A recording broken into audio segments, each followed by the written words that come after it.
कुटिया होती है वो भगवान का नाम लेने से वो पूर्ण हो जाती है। परमात्मा का नाम ही एक ऐसा है जो कि भवसागर से पार ले जाता है। और आज का जो यह पर्व होलिका का जो है मनाया जाता है,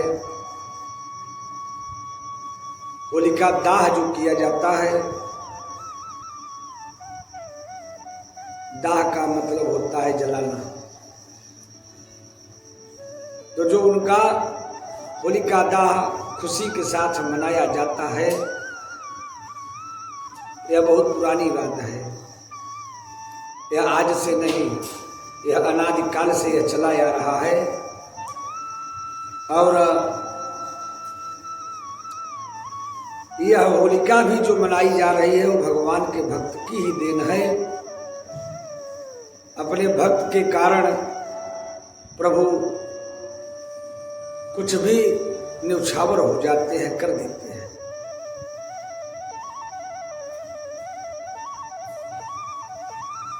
आज होलिका के बारे में एक भगवान के भक्त की बात आती है और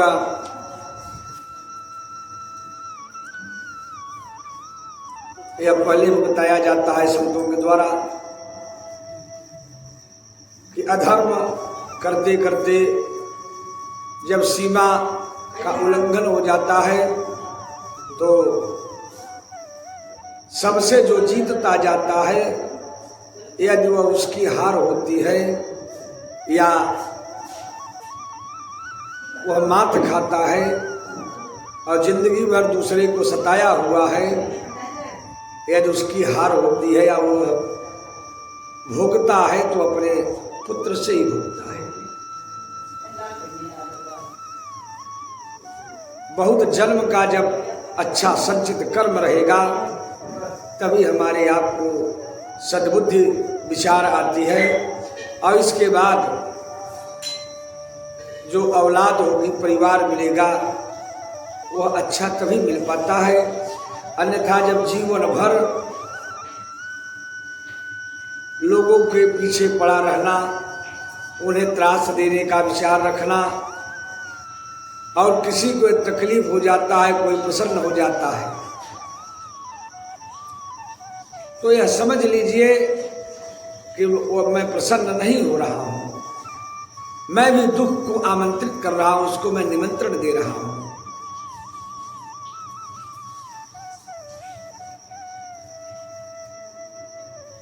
तो आज का जो यह होली पर्व है, भगवान के भक्त के कारण भी यह मनाया जाता है। तो भगवान के जो भक्त, परम भक्त प्रहलाद जी जो थे, प्रहलाद जी जो भक्ति करते थे वह निस्वार्थ भक्ति थी, उसमें कोई चाहत की बात नहीं थी। और जो भक्ति होती है, प्रेम होता है, वहाँ चाहत नहीं रहता है। और जहाँ चाह बढ़ जाती है, समझ लीजिए वो भक्ति नहीं है, वह तो स्वार्थ है। प्रहलाद जी भगवान के भक्त, वो अनन्य भक्त थे। अब यह जो उनका पिता हिरण्यकश्यप था, हिरण्यकश्यप का भाई हिरण्याक्ष मारा गया भगवान के द्वारा। इसके बाद इसने तपस्या चालू किया और जब इसने तपस्या चालू किया तो यह भयंकर तपस्या किया। ब्रह्मा जी आए वरदान देने के लिए, तो उसने कहा कि हे ब्रह्मदेव, हमको आप आशीर्वाद दीजिए। कह बोलिए क्या मांगते हो? उसने कहा कि हमें आप अमर कर दीजिए। ब्रह्मा घबराए, कहे मैं अमर खुद ही नहीं हूं तो मैं तुझको कहां से अमर कर पाऊंगा, बाकी और कोई वरदान मांग लो।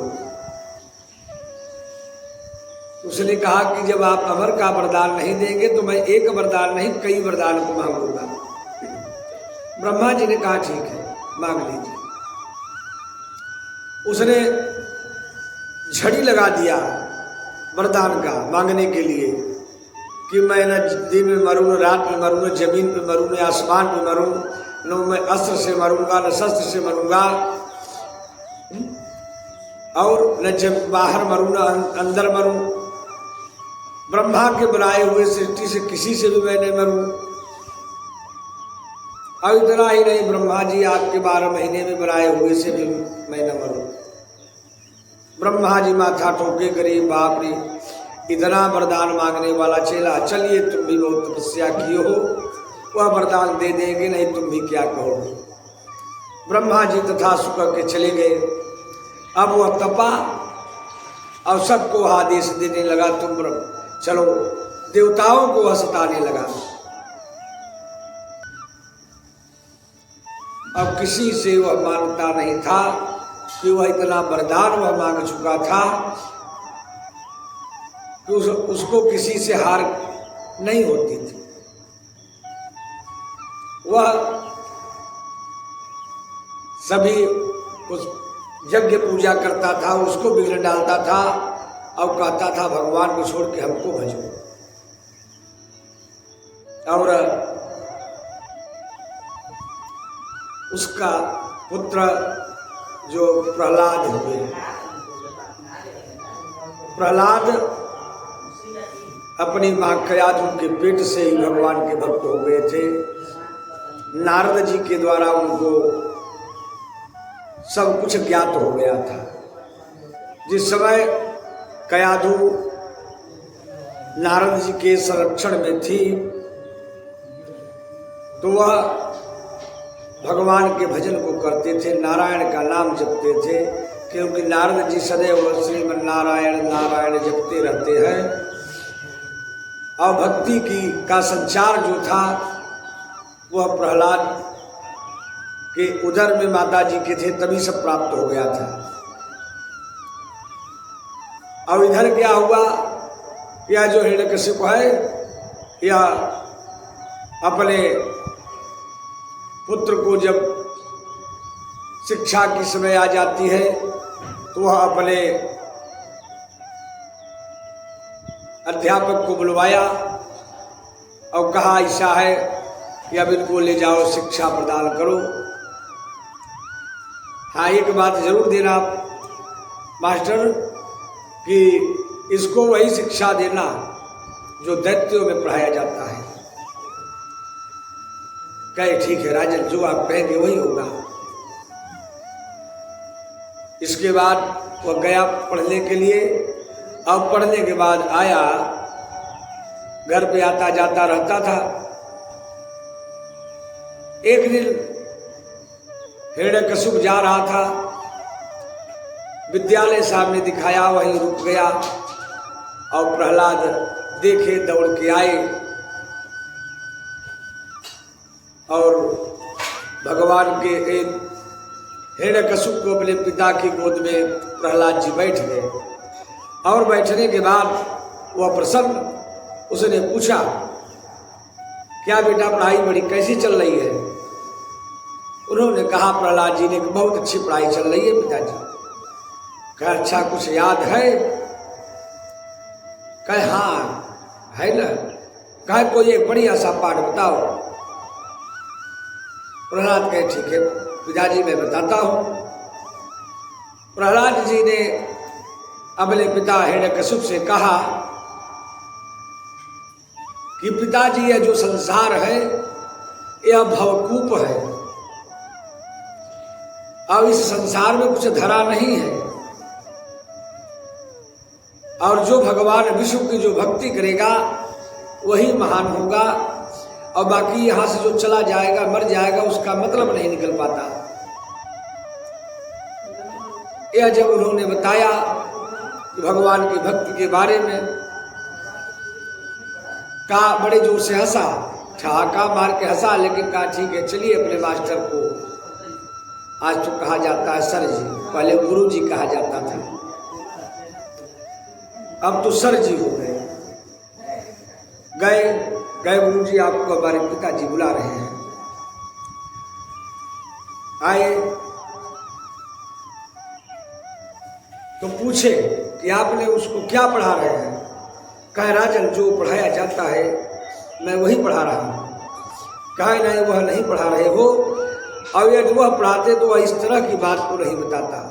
वह अभी हमको बता के गया है कि संसार यह कूप मंडू पे कुआं है और इससे बाहर निकलिए, भगवान का भजन करिए, स्मरण करिए, कीर्तन करिए। कहे राजन अब ऐसा नहीं होगा। कहे हाँ समझ जाइए, नहीं तो ठीक नहीं होगा। कुछ दिन बीता, इसके बाद वह आया घर पे और अपने बेटे से पूछा बेटा पढ़ाई कैसी चल रही है? बेटा ने कहा कि बहुत बढ़िया पढ़ाई चल रही है। और उसी समय पर उनके गुरु संडामल जो जी थे वो वहाँ आए हुए थे और बोले क्या पढ़े हो बेटा? कहे पिताजी आप पूछते अच्छी बात है, लेकिन अच्छी बात सुनना नहीं चाहते।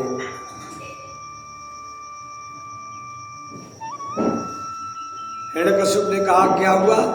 कहे ठीक है आप पूछ रहे हैं तो मैं अच्छा ही पाठ है आपको मैं बताऊंगा। कहा कितना पढ़े? का 9 पाठ याद हो गया, बढ़िया सा। उन्होंने कहा बताइए बेटा, बहुत अच्छी बात है। उन्होंने सारी बात को श्रवणम कीर्तनम भजनम सब बता दिए। श्रवण करिए, कीर्तन करिए, भगवान का नाम गाइए। 9 प्रकार की भक्ति को बता दिया, 9धा भक्ति।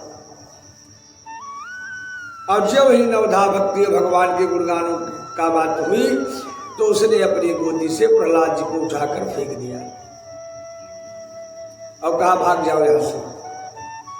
और संडामल जी से के गर्दन पे तलवार को रखा कि आप बताइए क्या हमारे बेटे को अनाप शनाप क्या पढ़ा रहे हैं?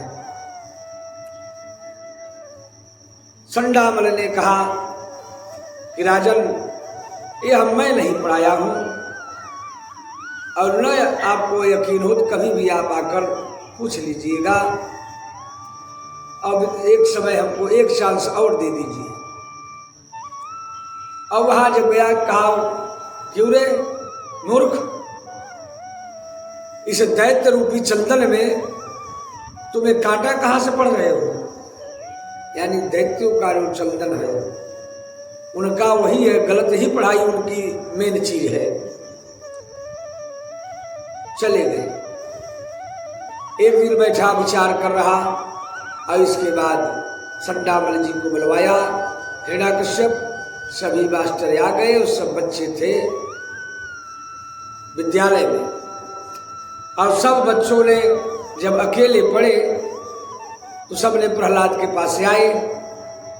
प्रहलाद जी ने कहा कि चलिए स्कूल में कोई नहीं है, आंख मिचौनी का खेल खेला जाए।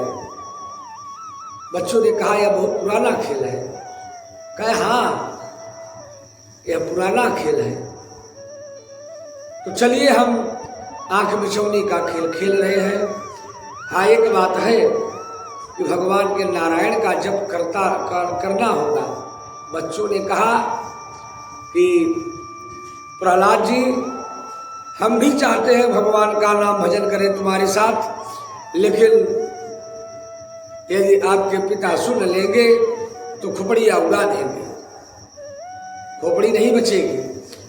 प्रहलाद जी ने कहा कुछ नहीं होगा, कोई कुछ नहीं कर सकता। जब तक परमात्मा को नहीं चाहेंगे तो कोई कुछ भी नहीं कर सकता। और मैं भी उन्हीं भगवान को भजता हूं, नारायण को। और सब लोगों ने मिलकर के आंख मिचौनी खेलने लगे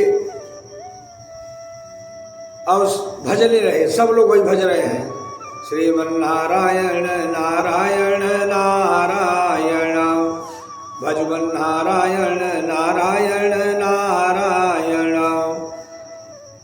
यही ध्वनि चल रही है। और हिरण्यकश्यप संडामल सब घर पे बातचीत हुई। इसके बाद संडामल ने कहा चल के देख लीजिए क्या पढ़ाई होती है, आप भी देख लेंगे। और जिस समय उन्होंने वहां पहुंचे तो देखा क्या कि वहां तो श्रीमन नारायण की ध्वनि हो रही है, सारे लोग नाम में एकदम मस्त है। और जिस समय संडामल ने दौड़ा सभी बच्चों के पास डंडा लेकर उन्हें मारने के लिए, और जब वह जाता है हाथ उठाया मारने के लिए, तो मारने की बात तो बहुत दूर हो गई, वह जो है वह भी कहने लगा बच्चों के साथ श्रीमन नारायण नारायण नारायण भजमन नारायण नारायण नारायण। अब प्रहलाद का पिता हिरण्यकशिपु ने देखा और उसके मन में भी उत्कंठा जागृत होने लगी कि अब मैं भी कह दूं। अंदर से बात निकलना चाहती है, वो रोक रहा है। इसके बाद बड़े जोर से भयंकर उसने गर्जना किया तो डंडा संडामल जो थे उनका डंडा ऊपर और वाणी से श्रीमन नारायण की ध्वनि निकल रही है। इसके बाद उसने देखा, संडामल जी ने देखा हिरण्यकशिपु को। वह बोला यह क्या हुआ? कहा राजन हमारे समझ में ही नहीं आया कि मैं डंडा उठाया तो मैं क्या कर रहा हूं, क्या कह रहा हूं, यह मैं नहीं कह पाया, समझ ही नहीं पाया। हिरण्यकशिपु ने कहा कि यह तो संक्रामक बीमारी है, अब यह बहुत तेज फैलेगी। पहले भी उसने बता चुका था कि इसको रोको, नहीं तो कहीं एक साधु संत गांव में आ जाते हैं या कोई बहुत बढ़िया धार्मिक पैदा हो जाता है तो वह सबको भगवान का कीर्तन करवाने लगता है, सबको बुलाने लगता है, तो इसकी बीमारी जो है यह बढ़ जाएगी, इसको रोको। और जब वह देखा तो कहा यह तो बीमारी काफी बढ़ चुकी है। वह घर पे आया, बुलाया और बोला कि यह अब ऐसे नहीं रहे सुधरेगा, बहुत बार समझाने के बाद भी यह नहीं माना है, तो इसको अब मृत्यु के दंड पर फेंकवा देता हूं, इसको जाएगा। या नौकरों को बुलवाया, कहा इसको ऊपर के पहाड़ के शिखर से ले जाकर को इसको फेंक दो, जो कई हजार फुट खाई में गिरेगा तो यह मृत्यु को प्राप्त हो जाएगा, इसके बाद सारी बात खत्म हो जाएगी। नौकरों ने कहा कि राजन कहें जो मैं आदेश देता हूं वो करो। लेकर चले गए पहाड़ी की ऊंचाई पर, और लेकर जा रहे थे तो मां लक्ष्मी ने कहा भगवान से कि भगवान एक बात बताइए, यह आपका जो भक्त है यह इतना दुखित हो रहा है, इसको ले जाकर इतने ऊपर की चोटी से फेंका जाएगा, शिखर से, पहाड़ से, इसकी क्या दशा होगी, तो मृत्यु को प्राप्त हो जाएगा। भगवान कहे कि देवी ऐसा है कि यह मैं नहीं कर पाता हूं, यह तो माता लोग ही करती है। प्रभु श्री राम ने इस बात को कहे हैं, करो सदा दिन करी रखवारी, जिमि बालक राखे महतारी। और देखिए जहां वह फेंका जाएगा वहां बहुत बड़ा सा एक आपका ही कमल का फूल खिला हुआ है। गए वहां फेंका जाता है, वह कमल का फूल ऊपर उठ करके प्रहलाद जी को लेकर नीचे आ जाता है, और जलाशय में आकर वह जो बह रहा था उधर जाने के बाद वह प्रहलाद जी बाहर आए और नौकरों को आने से पहले अपने घर पर पहुंच गए नारायण भजते हुए। जब नौकरों ने आया तो हिरण्यकशिपु ने कहा करे मूर्खों ने, तुम मूर्ख लोग हमको बेवकूफ बनाते हो, मैं कहा था फेंकने के लिए, तुमने उस बच्चे को फेंका नहीं। कहे राजन जिसकी चाहो सौगंध खिला लो, हम लोग फेंकते आ रहे हैं। कहे वो तू आ गया नारायण को भजते हुए।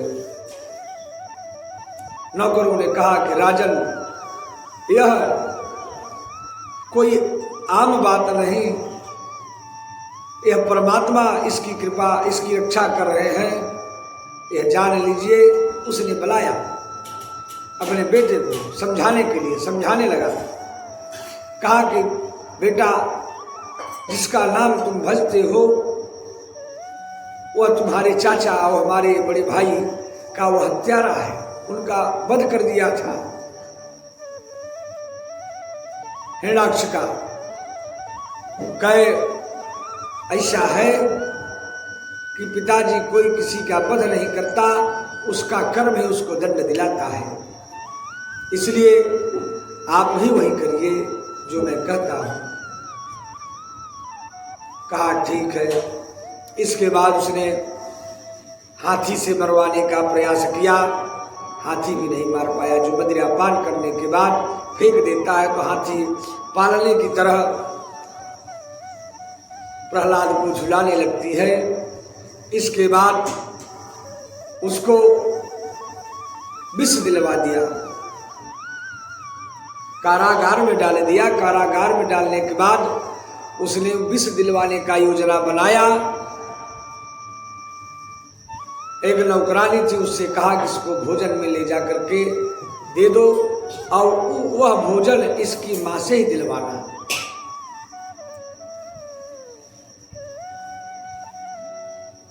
और वह जो है कयाधु को नौकरानी के साथ भेज दिया भोजन के लिए। उसके पहले वह नौकरानी को कहा गया था कि इसमें विष डाल दीजिएगा, और उसने विष को डाल दिया और ले जाने लगी। जिस समय भोजन कराने के लिए हमारे प्रभु ने कहा कि हे भोलेनाथ, अरे मैं तो कोई भी नशा नहीं करता हूं, लेकिन एक बात बताइए कि यह जो मेरा भक्त प्रहलाद है, इसकी यह स्थिति हो रही, इसको विष दिया जा रहा है, इससे आप उनको बचाइए। भगवान शिव जी कहे प्रभु कोई बात नहीं, वह विष नहीं रहेगा। जितना विष था उसको भोलेनाथ खींच लेते हैं। और कयाधु ने अपने पुत्र को ले जाकर भोजन अपने हाथों से कराया, और भोजन कराने के बाद आई।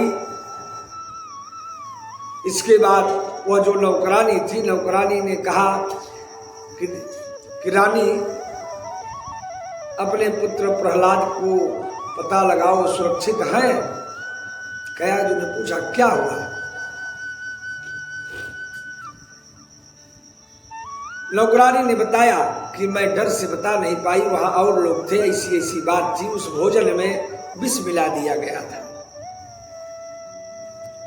कयाधु रोते हुए दौड़ती हुई जाती है तो उन्होंने देखा, क्या देखा, को बैठे हुए हैं, नारायण की धुनी लगाए हुए हैं, भज रहे हैं श्रीमन्नारायण नारायण नारायण, भजमन नारायण नारायण नारायण।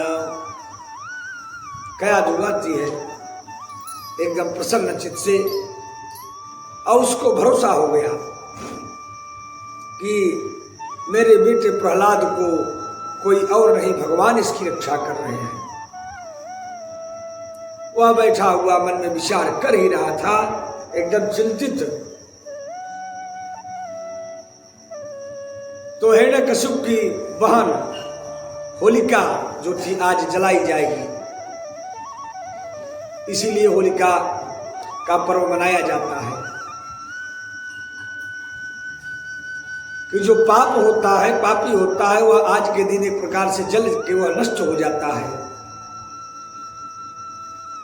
होलिका आई, बैठा हुआ था चिंता में। पूछी भैया क्यों आप बड़े चिंतित हैं? तो हिरण्यकशिपु ने बताया कि ऐसी ऐसी बात है, अब यह बहुत हमारे लिए दुखदाई हो रहा है बहन, और अब हमें भय लगने लगता है कि इसी के कारण हमारी मृत्यु न हो जाए। यदि कोई उपाय हो तो बताओ।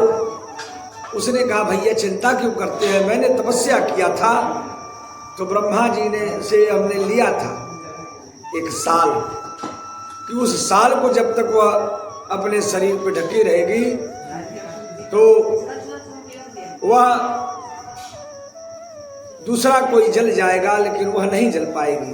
तुम जलोगी नहीं। मैं नहीं जलूंगी भैया, और आप चिंता मत करिए, यदि ऐसी बात है तो आज खूब ढेर सा चिता की तरह लगवाइए, मैं उसमें बैठूंगी तो वह जल जाएगा प्रहलाद, और हमको अग्नि नहीं जला सकती। कहा यह बात? कहे हाँ यही बात है। कहे ठीक है। लकड़ी उपली लगा करके खूब विधिवत ऊंचाई से उसने करवा दिया। यह संध्या का जब समय हो गया तो होलिका प्रहलाद को लेकर जाती है, और जब वह गई वहां बैठ गई, कहाँ जहां पे लकड़ी उपली इत्यादि वह लगी हुई थी काफी ऊंचाई में, तो वह लेकर जब बैठी, अब कही थी जब मैं बैठ जाऊंगी तो आगे लगवा देना भैया, हमारी आगे कुछ भी नहीं बिगाड़ सकती। वह लेके जाती है, जाके ऊपर बैठ गई, और वह जो साल रफल उड़ी हुई थी उसको यह वरदान था कि जब तक यह साल या ओढ़ोगी तब तक अग्नि तुझे जला नहीं पाएगी, और लेकर बैठी आगी लगवा दिया। और इसके बाद हनुमान जी जो है भगवान के भक्त, प्रहलाद भी भगवान के भक्त, तो भक्त की रक्षा के लिए जो भक्त होता है वह लाख प्रयास करता है। वह हमारे हनुमान जी तो जो मरुत 49, जिस समय वह आगे भयंकर रूप पकड़ा तो उसी समय हनुमान जी पवन देव भयंकर हवा चली, और उसी में प्रहलाद जी को लपेट करके वह रफल बाहर चली जाती है।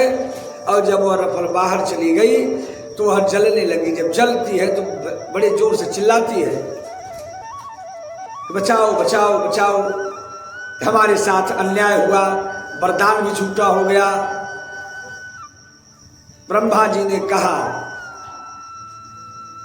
कि होलिका, वरदान देते समय यह भी बताया गया था कि इसका दुरुपयोग मत करना, यह जन के हित के लिए है, न कि यह दूसरों का प्राण लेने के लिए। और खिड़की बंद कर दो। और जल गई। सब लोगों ने आकर बताया कि होलिका नहीं जल गई, प्रहलाद तो नहीं जले। यह देखते देखते एकदम व्याकुल हो गया, क्रोध सीमा के ऊपर हो गया, और इसने कहा कि अब इसको हमें अपने हाथों से ही इसका वध करना पड़ेगा। लेकर चला गया अपने एकांत भवन में। वहां ले गया तो इसने कहा कि एक बात बताओ, तुम कहते हो तुम्हारे भगवान तो उसको बचाएंगे। प्रहलाद जी हंसे, हाँ पिताजी बचाएंगे ना।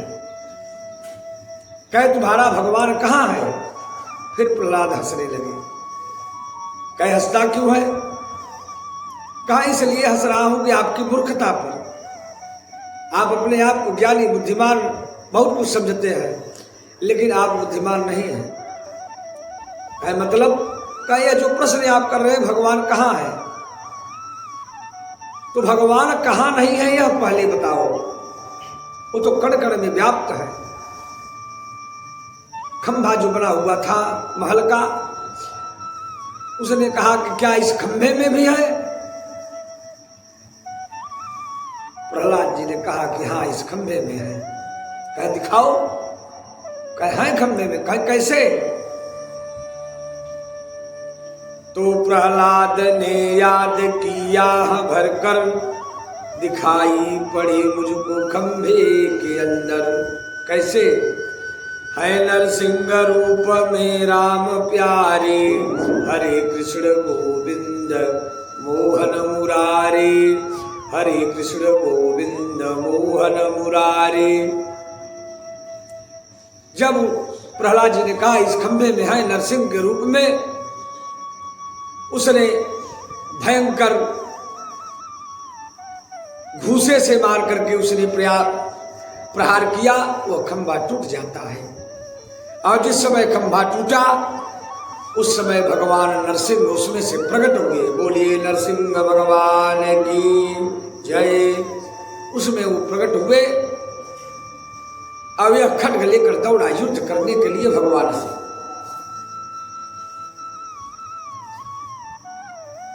युद्ध खड्ग से चलता रहा। इसका खड्ग भगवान ने मार दिए, खत्म हो गया। तो यह निहत्था हो गया। भगवान भी अपने खड्ग को हटा दिए, इससे युद्ध करने लगे। संध्या का समय जब हुआ तो प्रभु ने उसको उठा करके अपने पैरों पे जंघा पर रख लिए और दरवाजे के बीच में जो है बैठ गए।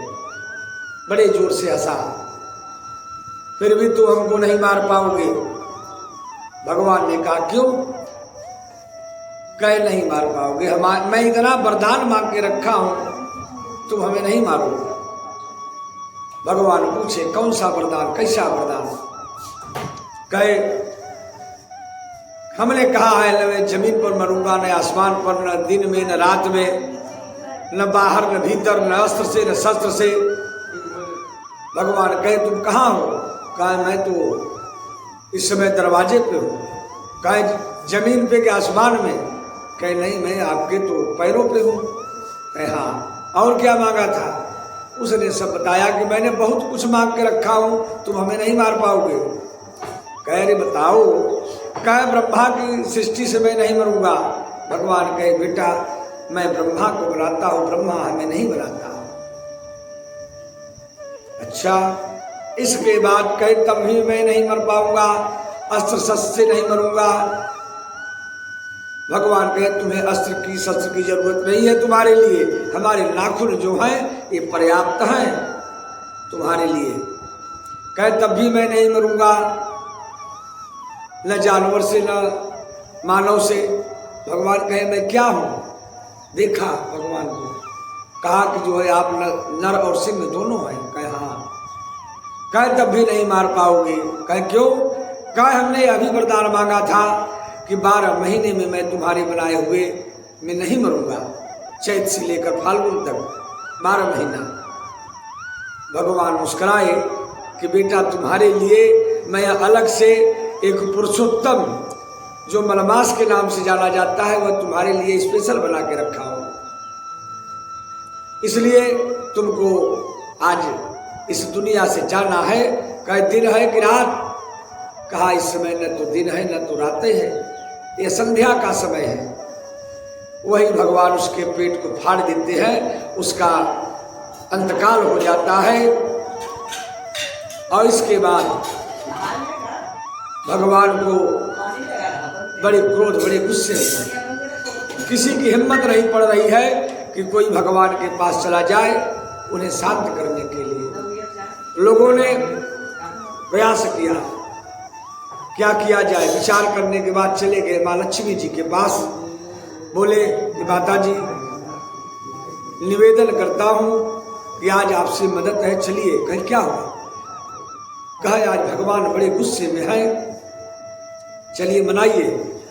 लक्ष्मी मैया हंसने लगी कि हमारे प्रभु तो शांताकारम है, वो सदैव शांत रहने वाले हैं, उनको क्रोध कहाँ से आएगा? क्रोध नहीं आता। देवताओं ने कहा कि मैया आज कहीं से शांत नहीं है, आप चलिए। लक्ष्मी माँ ने सज धज कर सोने की थाली में आरती के लिए लेकर चलती है। और जो ही सामने पहुंच के आरती करना चाहा, भगवान भयंकर गर्जना किए। लक्ष्मी मैया ने थाली को फेंका और भागी। कही कि अरे राम राम, इतना बड़ा क्रोध ये ऐसो में कभी है आपका रूप नहीं देखी थी। यह रूप आपने कब से बनाया? भगवान बैठे हुए थे, सब देवताओं ने उनके क्रोध के सामने भगवान के जाना कठिन हो गया। हाँ, यही है ना कि भृगु के विलास सृष्टि लय हुई। परमात्मा के क्रोध, एक क्षण के लिए जिस समय क्रोध किए थे तो समुद्र से सभी जानवर जीव हलचल में आकर मरने लगे थे। तो उनके क्रोध के सामने कौन टिकेगा? और देवताओं ने प्रहलाद जी से साइड में बुलाकर उनसे बगल से कहे कि आप ही बना सकते हो, भगवान को कोई नहीं बना सकता। इस समय वह प्रहलाद चले गए, भगवान की गोदी में उछड़ के बैठ गए। देखे तो भगवान देखे, बड़ी दया आई। भगवान को भक्त वत्सल कहा जाता है। वत्सल गाय को कहा जाता है। तो गाय यदि बच्चा देती है तो अपने बच्चे के शरीर पे जो मल होता है अपने जिह्वा से वह चाट करके साफ कर देती है। इसीलिए भगवान अपने वो भक्त वत्सल कहा जाता है। भगवान अपने भक्त के सारे दोषों को वह नष्ट कर देते हैं। और जिस तरह से जिह्वा से चाटा जाता है, गैया चाटती है, उसी तरह से भगवान गोदी में उठाकर प्रहलाद को चाटने लगे। 4 वेद 6 शास्त्र 18 पुराणों में यह एक बात केवल आती है कि अभी तक जो भक्त था वह भगवान से प्रार्थना करता था, लेकिन यहाँ प्रहलाद जी भगवान से भगवान कहे कि प्रहलाद हमें क्षमा कर दीजिए, हमारे कारण आपको बड़ा दुख हुआ और मैं आने में बड़ा विलंब किया। और एक बात बताइए प्रहलाद, कि हाँ भगवान बताइए, पूछे क्या हमारे इतने बड़े क्रोध पर आपको भय डर नहीं लगा? प्रहलाद जी ने कहा कि एक बात बताइए भगवान। कहा बताइए, पूछिए। कहें कि सिंह को देखकर सभी जानवर भाग जाते हैं। कहा क्या सिंह का जो बच्चा होता है वह भी भाग जाता है? भगवान कहे नहीं। कहे आप हमारे पिता हैं, भगवान हैं, जगतपति हैं, तो मैं आपसे क्यों डरूंगा?